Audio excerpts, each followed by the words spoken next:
ভালো আছে, অনেক ভালো আছে। একবেলা সমিতিতে চাকরি করি, আরেকবেলা প্রাইভেট পড়াই।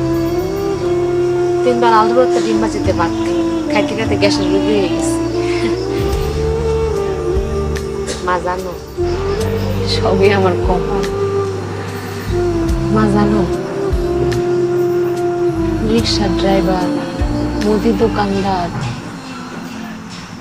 স্কুলের বয়স্ক কেরানি, এরা আমার লেগে এখন বিয়ের ঘটক পাঠায়। আমি অনেক সুখী আছি না মা? আমি তো তোর সুখের লেগেই সব করছি মা। আমারে আমারে তুই মাফ করে দিস মা। আমি তোর জীবনটা নষ্ট করে দিলাম।